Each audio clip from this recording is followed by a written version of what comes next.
So this will refill 4 of our pads. So the ink pads look like this, and you have to actually take the ink and fill the pad yourself. And then the pad is active for about 2 to 3 hours, straight stamping, and you can get about 100 to 125 impressions. That's about how it rolls. So we include a little measuring cup. Please use it. Pour it in.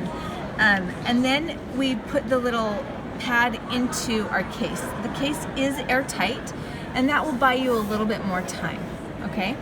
So when you add the ink, I like to wait 10 to 15 minutes to kind of let it cure, because stickiness is our friend, okay?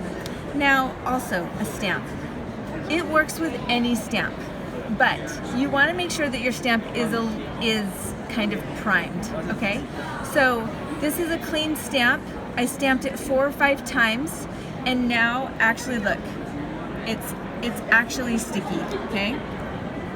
So that little bit of tackiness really helps it to pick up the stamping ink. So a clean stamp doesn't work as well, okay? I'm also using a really nice smooth surface. Okay, so as I'm doing this, I'm softly tapping on the top of the ink pad. And I'm doing multiple taps because, again, I kind of want it to stick on, okay? So nice stuff. You don't want to push into this because we don't need the black gunk all up in our stamp, right? Then we come over, and this is where you want good solid pressure, because this is a sticky ink and a sticky process. We really want to make sure that we're transferring all that ink onto our surface. So I'll just do this one more time. A lot of good pressure, a lot of good even pressure. Okay, so it stamps black. You want to see a nice black even stamp impression throughout. And then, you know what, you can go in and you can like add some ink around the edges, you know, and I like to even maybe add a little bit of texture stamping. You can do some other things to it, but it's okay. Now, here's the trick.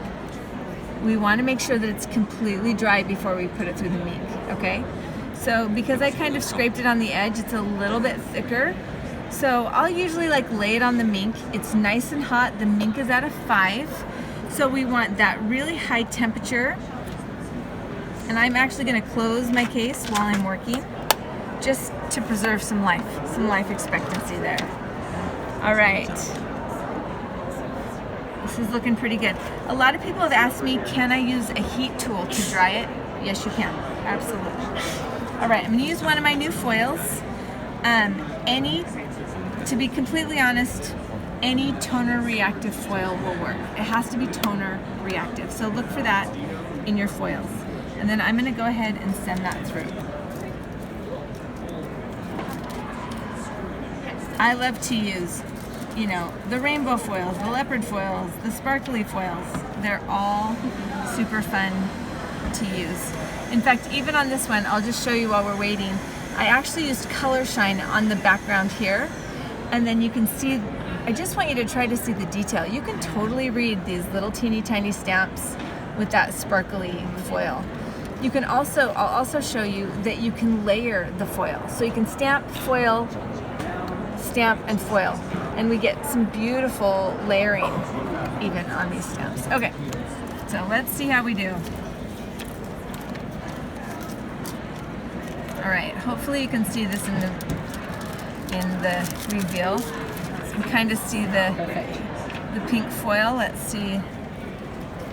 This one I did in gold. I'm not sure which one's easiest to see in the light there. They were both very gorgeous. But it's amazing because now we can finally use any stamp, texture stamps, background stamps. You can mix and match the foils. You can run them through again. So I'm excited for you to get this toner ink in your